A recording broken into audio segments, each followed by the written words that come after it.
Hey everybody, my name is Chris Anderson from Science Around Cincy, and I am again at home. As you can see, I'm in my house. There's my couch right over there, and I'm at home because we are still working through this pandemic, and I'm doing my best to socially distance, not only to keep me safe, but to keep other people safe.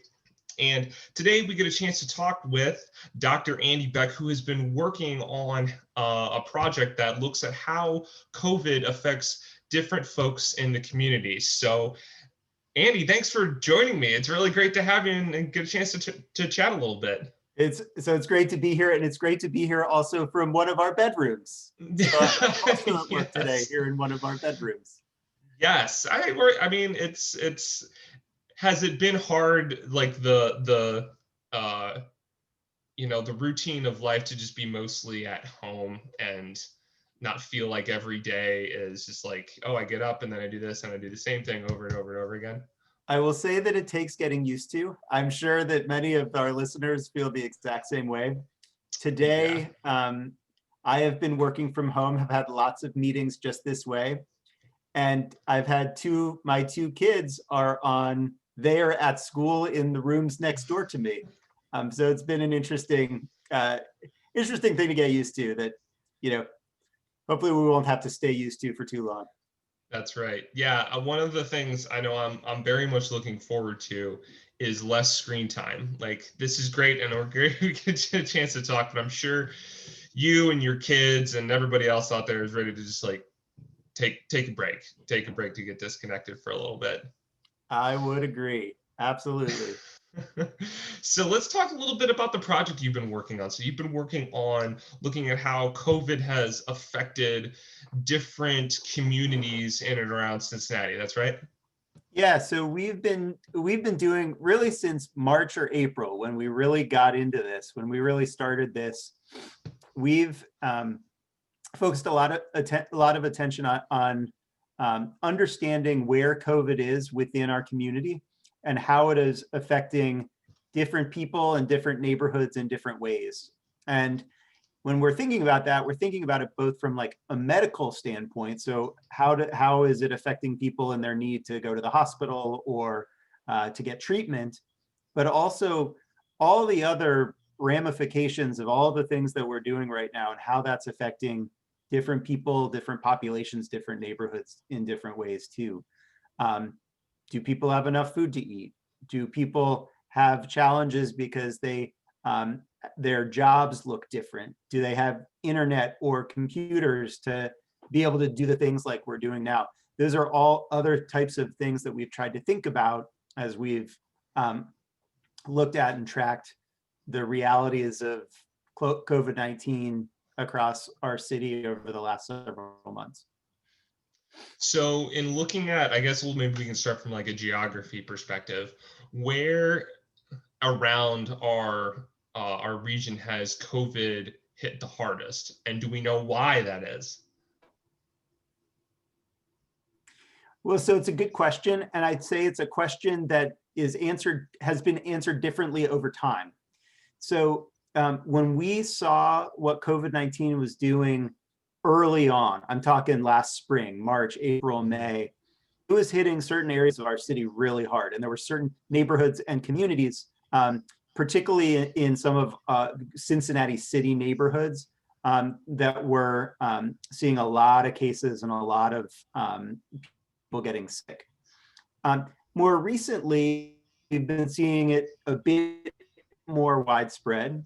There are lots of people still in those same neighborhoods, same parts of Cincinnati that are still getting hit pretty hard, but we also see a lot more cases and a lot more need in some of our suburb areas and then spread throughout the region. So really, like, it kind of started in certain areas and then got a little bit better and then started in certain different areas and then just kind of spread everywhere. And so right now we're seeing it pretty much everywhere, but we have to think about then how to best respond so that everywhere and everyone who needs it has the right access to tests and then the right access to masks and the right or the ability to work from home like we're doing or stay Yes. distant if they're out and about.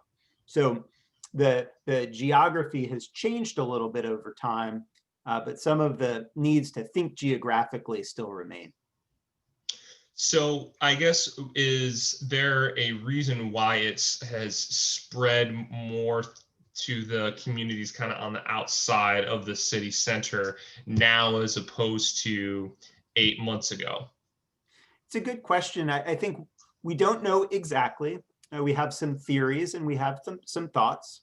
I think some of it just relates to how we've kind of reopened our world in some ways, and how well we're doing keeping our masks on or staying distant from one another. Right. I think that's gotten trickier lately because we've all gotten tired of it.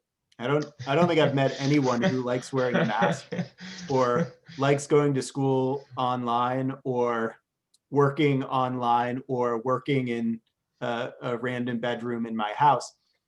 But those things are important. But what we have seen is some people have gotten tired of that. And one of our theories for why we're seeing pockets of where we are is either because people have gotten tired of it or have had real challenges in doing some of those hard things. We see cases crop up. The other challenge we're seeing now is that early on, back in the spring, though we had a number of cases of COVID-19 in our city, in our region, it wasn't at a super high level. It's at a pretty super high level now. So it's a lot easier for it to spread places and spread more quickly, just because a lot more people have the virus. So it sounds like two things: that because there are more people who are infected, there's more chances for other people to get infected as well. And then people are, we're just tired of having to, live like this. It's been a long time. Do you think it makes it a little easier knowing that within the next 4 to 6 months, a vaccine will be a little more widely available? It's like, because that's kind of where I'm at right now, is I feel that I'm like, if I can get through the next few months. I know this winter is going to be hard. I'm not going to see my friends. I'm not going to see my family. Christmas is going to look different. The holidays are going to look different. But if I can make it through that, we'll be able to go to a baseball game next year, and we'll be able to, have a 4th of July picnic, all those things. Do you think that is a way for people to like kind of mentally get through some of that? So it certainly is for me. And I think it probably is for a lot of people. Everyone responds a little bit differently. And some people, have different challenges to, wearing the mask or staying home if they're sick. Everybody has somewhat different challenges. But I would agree. I mean, there is now a light at the end of the tunnel. There is hope out there. I think we'll get there. I don't know exactly when. I won't ask you that. It feels so much more real, and like we're moving in that direction now than it has for a long time. Yeah. And my hope is that we can all kind of take that and say, oh, this has not been fun, but we can do this for a few more months. And then, once we're all vaccinated, we'll have a huge party, and we should and ideally go back to the aspects of what we had before that we really liked. Yeah. I think that's very, very relevant. I think the folks right now, we are looking for that little, that little bit of hope, because even a month or so ago, it was like, we don't know when this will end. It could end in 2 months. It could end in 18. Nobody knew. And now it's like, all right, there's something is coming up soon. So Andy, I want to ask you a couple questions about some of the unseen things that that kind of you might be able to detect as you guys are looking at your community data. What are some of the underlying health issues in the community that can make for some communities to be more susceptible to COVID, and not just getting COVID, but getting very sick from COVID? Yeah, so I would say there are a few things, and a lot of these we have good reason to believe that they're true, but we're still collecting information to make sure that they're true or to truly understand it. Right. One thing is, different people live in different quality houses and live in different proximity to pollution and roadways and things like that. And we know that this virus, we know that COVID-19, when you get it, one of the main things that you can get is some challenges with your breathing and coughing and stuff like that. So if you live in an area that has pollution either inside your walls or just out your window, that may cause your lungs to be a little sick to begin with, it may be a little bit, you may have a harder time handling this particular virus. So that's one thing. It's basically the surroundings in which you live that are affecting your baseline health. We also know that. So the environmental justice piece. I'm sorry, I didn't mean to cut you off. No. Yeah, that environmental justice is. You're absolutely right. So there are some people who live, in the parkland, and there's grass and trees and places to run outside. There's others who live right by a busy highway or a busy road that has a lot of pollution from cars and trucks and stuff like that, that might put you, make your lungs a little bit more susceptible to getting sick or to getting sicker. Okay. We also know that or suspect that different people have different exposures, right? So I'm a doctor. Some of my time I'm at the hospital seeing patients. When I'm not seeing patients, I'm often in this chair in this bedroom away from others. Right. But there are plenty of people who don't have that chance to work at home. And many people in some of our highest risk neighborhoods are what we would call first line workers. So if they're going to do their job, they have to be doing it in person. And often it has to be interacting with other people, which may place them at greater risk of getting the virus, even if they're doing the best they can with washing their hands and keeping their mask on and keeping distance, but sometimes that distance is challenging. And sometimes those folks, I think that's one of the issues too.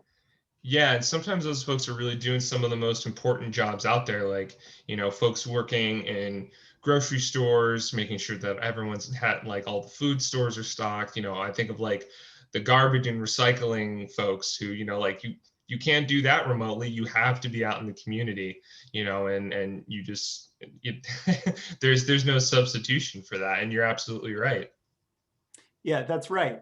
And then I think, one other thing I would say is that, in our country, a lot of people who are poor or who live in poverty live in surroundings, kind of like what we were talking about before, where the housing quality might not be as good.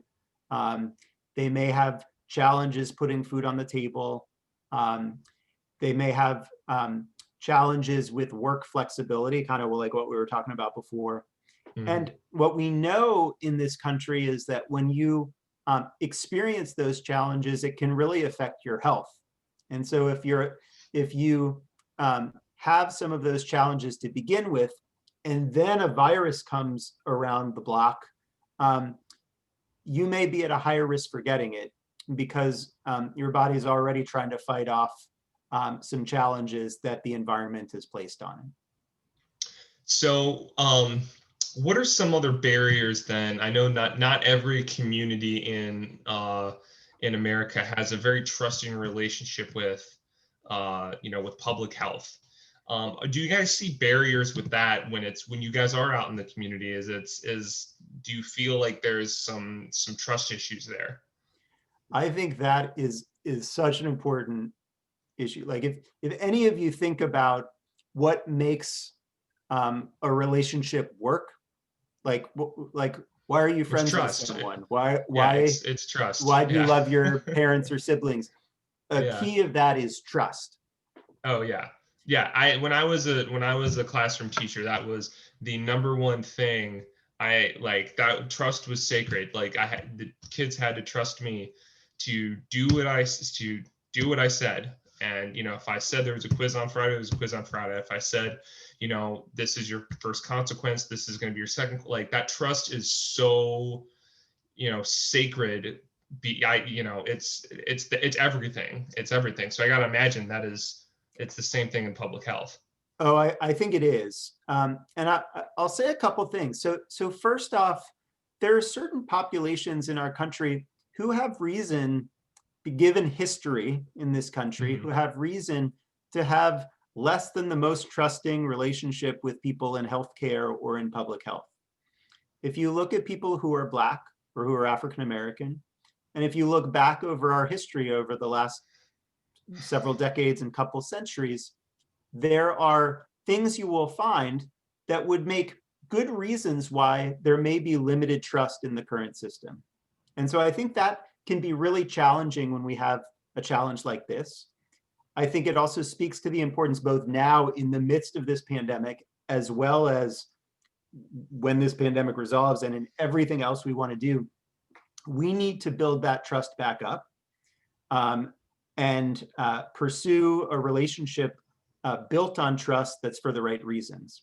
And so because of that, one of the things that we found to be so important is not doing anything by wagging a finger or forcing anything, but by building it through a conversation and through a relationship with key stakeholders within our communities. So within neighborhoods, who are the community leaders? Who are the community residents? What are the organizations that are already trusted and pillars of those communities that we might work with humbly and with the best possible intentions to understand what are the barriers to trust that have been there in the past, and how might we slowly work to improve those relationships. And I think that is so important now, but it's so important for all that we want to do in health and public health for the foreseeable future, because COVID will go away. Again, we're not sure when, but we will get a vaccine and we will get through this. But there are so many other challenges that we face, public health challenges that we face, that that really are going to require efforts, not just by doctors, not just by nurses, not just by public health personnel, but really across sectors. Like, we need people from government, we need people from social service agencies, we absolutely need people from the schools and from education to try and, get us past some of the worst of our history that has put us in a really hard spot right now. And that trust has got to be important, not just as you're communicating like how we get through the next few months, but then when a vaccine is available, that trust has got to be, again, so important, so sacrosanct. It's like you said, we'll only finally get through this when we get everybody vaccinated. It's not gonna help us if only 25% or 40% of people are vaccinated. It's got to be a lot of folks getting immunized. That's right. And then thinking about, there are questions abound about will people trust the vaccine? Right. Will people trust the process by which vaccines are distributed? These are really important questions that I think we're going to have to grapple with in the coming months. But I think we'll be most successful if done in a more cohesive and transparent manner.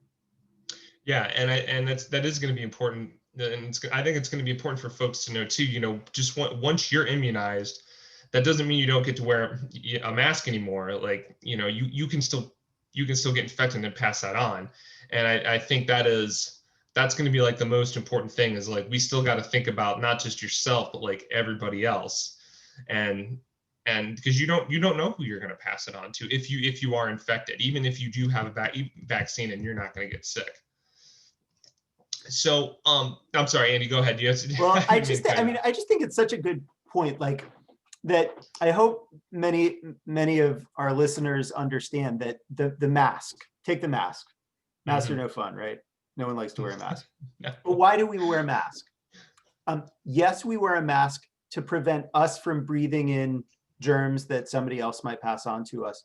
But the main reason we wear a mask is so that we don't breathe our germs onto someone else. because Right. it's possible that any number of us are walking around without symptoms, perhaps, but with an infection that we could send to someone else. And so to me, that shows a commitment that each of us can make to our, to our neighbor or to our friend or to the person we see across the street, that we care about you. We're wearing a mask to make our world a better place. Right. One day, hopefully, we will not have to wear masks anymore, or at least right. not as routinely as we do now. Yeah. But that's such an important piece that, yes, it's to protect us, but it's even more to protect each other. And I think that's just such an important piece that, you make that argument, and I'll keep my mask on as long as I have to. That's right. That's right. Well, Andy, thank you so much for joining us and just chatting about how how this is impacting our community. Again, Dr. Andy Beck from Cincinnati Children's Hospital. It was so much fun to talk to you, man. Thanks for having me. This was great. Yes, and we'll see you next time on Science Around Cincy. Until then, wear a mask when you're out of your house. Stay at home as much as you possibly can. Wash your hands. And until we get a vaccine, please get your flu shot. Very important for you to do that. We'll see you next time. Everybody stay safe.